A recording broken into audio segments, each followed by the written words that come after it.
Hey everybody, we're at the Salted Pig here in Riverside, California. We're on our way to meet Andy and his sons at Mars Brewing Company. Now these guys started in a garage and they're about to open up their own brewery next year. Pretty excited about this, come check it out. This is the honey pale malt that I'm brewing today. For a 5-gallon batch of beer, this particular beer has 3 pounds of honey.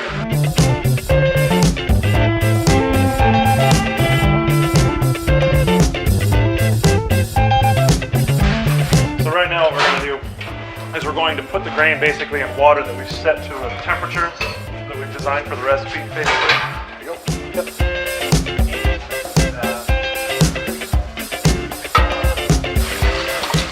The way that smells. Especially that honey malt.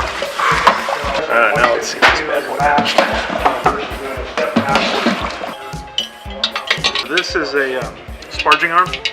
This will maintain the temperature automatically by circulating the wort through this copper coil that's down in this really hot water to maintain the temperature and shut the pumps off automatically.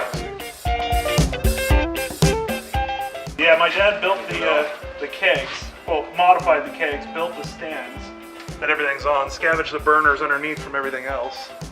Like most homebrewers, we started with a small homebrew kit and we got addicted to it. And as you can see, we've gathered quite a bit of equipment, and now we're looking to potentially open up a brewery here in the future. My wife worked at the Salt Lake Winter Olympics, and she was talking with one of her roommates while she was there in Salt Lake, and she was a home brewer. Okay. She's telling this gal that, I have no idea what to get my husband for Christmas and everything else. And she goes, well, get him a homebrew kit, I get this stuff for Christmas, and I open it up and I go, what the hell is this? I had no idea. I mean, it's so you can make your own beer. I go, make my own beer? I have no clue what I'm doing, other than I have an instruction sheet. And a love for beer. And a homebrew kit. She basically bought everything I would need to brew beer. So I go in the kitchen and I do everything based on the instructions and I brew this beer, opened it up, and at that point there in my life, pretty much my beer that I drank every day was Bud Light. I love you guys didn't see their reactions when you said Bud Light. I was like, So I make this beer and I open up a bottle. I go, oh, this tastes pretty good. But I don't know if it turned out right. I don't know if it turned out good or what. I had no idea. Yeah.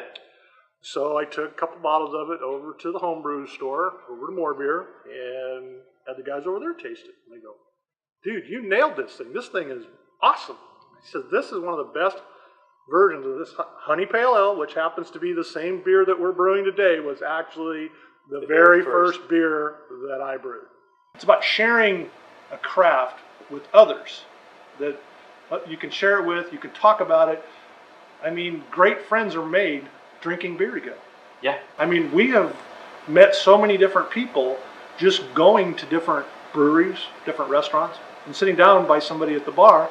And next thing you know, we're chatting with them like they're our best friend that we haven't seen in 20 years. Yeah. You never know where something's going to take you.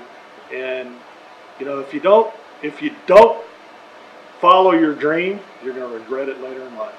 Yeah. And after getting into this and brewing beer and doing all the things that we've done, it's become a passion and a dream. And he's got the passion, he's got the passion. Beer is such a universal beverage for that. You maybe get a little happier once you have a beer or two, but it's still, you have this commonality that you have with somebody else that's sharing a beer. In a minute, we're going to transfer from the mash tun here into our boil kettle, where we're going to heat it, boil it, add hops, and then add the honey. So what I'm doing here directly impacts the final product. When you have passion for what you do, you can kind of see it or feel it in a final product, regardless of what it is, be it food, beer, a product you buy at the store. If someone's passionate about what they do, it comes across in the final product. Yeah. This is a slow process here. This is going to take, a rinse should ideally last you 45 minutes to an hour. You don't want to rush it. The longer, the better. What you have there is a saison that Christopher came up with the recipe on that one. And the beer that I'm currently drinking is our oatmeal vanilla stout. I mean, beer's been around forever. Yep. The cavemen drank beer. Yep. Shared it with dinosaurs. But there's such a rich tradition and history associated with that. I mean, you can trace history back through beers. Yeah. And so it's really cool to go back. You learn the history of it, and through learning that history, you learn how it's made, and here it is in my glass. Yep. Oh, the whole craft beer renaissance is just fantastic because it's opened up all these great beers, and everybody's beer is different. There's so many little things. The water profile's different. Your system's the different. temperature, the system's different. The efficiency's different. And the Exactly. larger breweries, have worked on consistency, and that's the thing. Even as a home brewer, as far as being able to brew beers that, if you're thinking of opening up a brewery, is being able to brew beers on a consistent level where you can replicate that beer. Not only do we like to experiment with the craft of making beer, but we also try to work on consistency, being able to make that beer the same, 6 months from now as we did 6 months ago. Yeah. And with the revival of brewing, the knowledge base has gone through the roof because you're getting people who, doctors in chemistry and physics and all these crazy scientific fields, microbiology.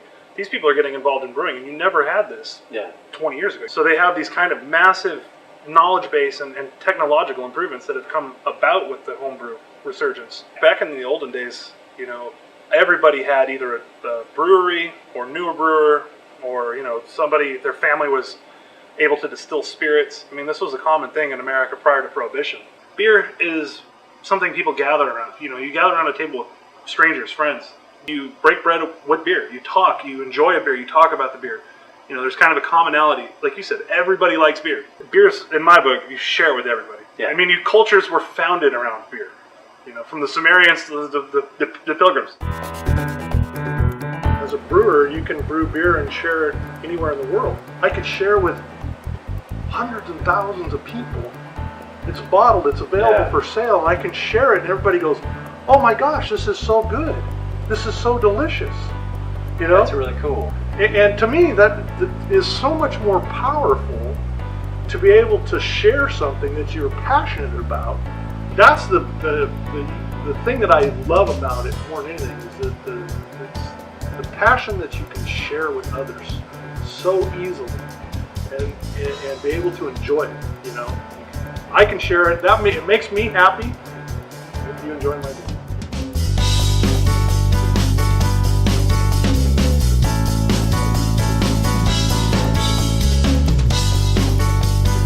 I love the idea that everybody back in the day was just walking around slightly buzzed. Oh yeah.